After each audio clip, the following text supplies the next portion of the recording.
Chinese Communist Party officials have been lying to party leader Xi Jinping. Was it a feng shui assault?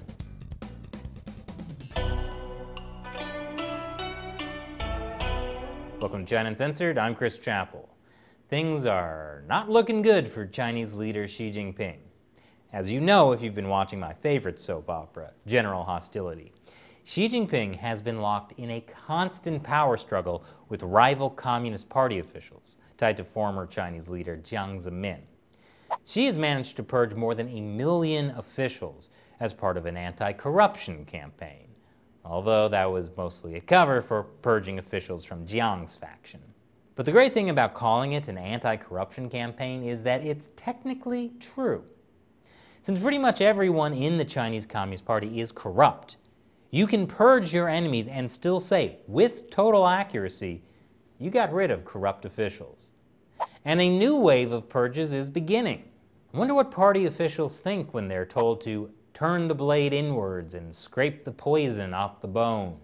They're probably thinking about the best way to turn the blade on someone else instead. But as I said, things aren't going well for Xi. There's widespread dissatisfaction with him in the Communist Party. I mean, what's the point of being in the Communist Party if you can't get rich? In June, a Communist Party insider was caught on record saying Xi Jinping had turned the party into a political zombie. Don't worry, she's been kicked out of the party. Plus, she lives in the US, so it's harder to turn the blade on her. But now, newly leaked documents show that at least some Communist Party officials have actively ignored Xi Jinping's orders, hence the purges. A leaked internal CCP report was obtained by the Epoch Times, and it shows that party leader Xi Jinping was lied to by close to 100 officials in his orders to destroy the illegal villas in the Qinling Mountains in Shaanxi. Lying to the dear leader? That's not good. But this is actually a way bigger defiance than simply ignoring Xi's orders. You see, the Chinese Communist Party is officially atheist. Officials are required to be atheists. Xi Jinping has reminded everyone that they must be unyielding Marxist atheists. And I know this may surprise you, but sometimes Communist Party officials can be hypocrites. Xi Jinping personally is known for practicing some Buddhist and Taoist spiritual beliefs, like feng shui, even though other party members aren't allowed to. What does that have to do with the Qinling Mountains in Shaanxi province? Well, in the old days, these mountains were called the Dragon Vein, a feng shui term. According to Chinoscope, it can impact the prosperity of the current ruler. Damages to or suppression of the Dragon Vein can hurt the ruler.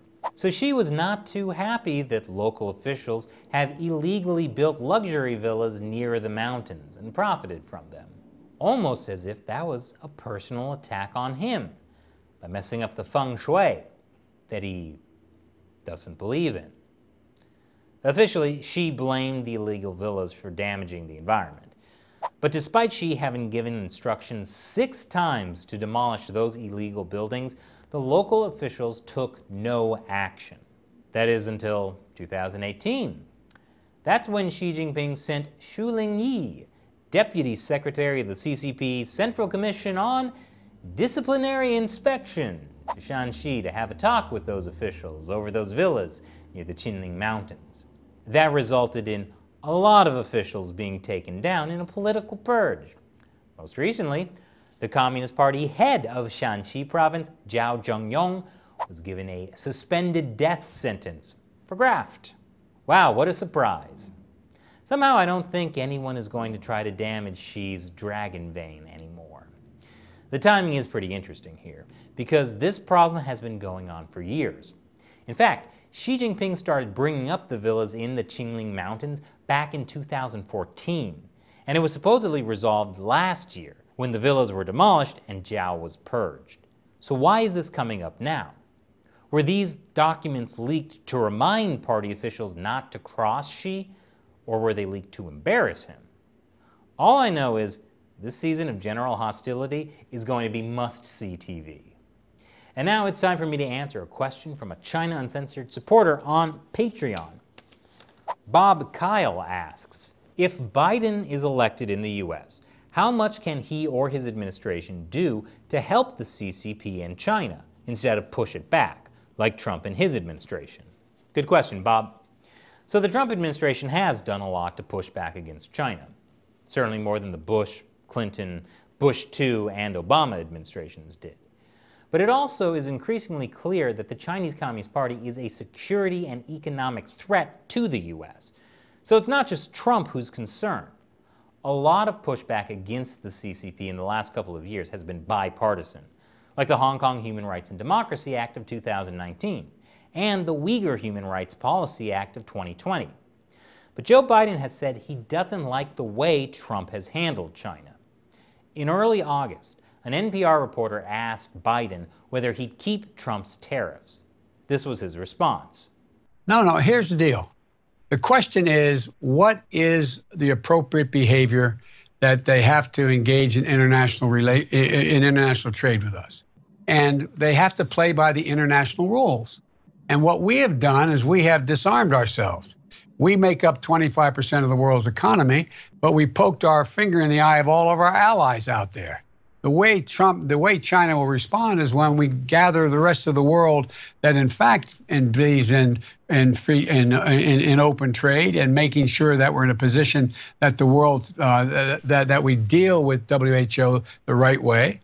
That in fact that's when things begin to change. That's when China's behavior is going to change. Okay. So what does that mean in terms of Biden's actual policy?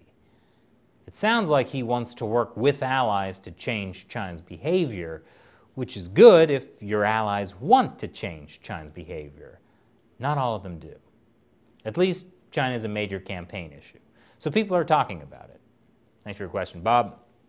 Be like Bob and support China Uncensored with $1 or more per episode. It's critically important to help us keep the show going. And you'll get some cool perks too, like me answering your questions on the show. Visit patreon.com/China Uncensored to learn more. Once again, I'm Chris Chappell. See you next time.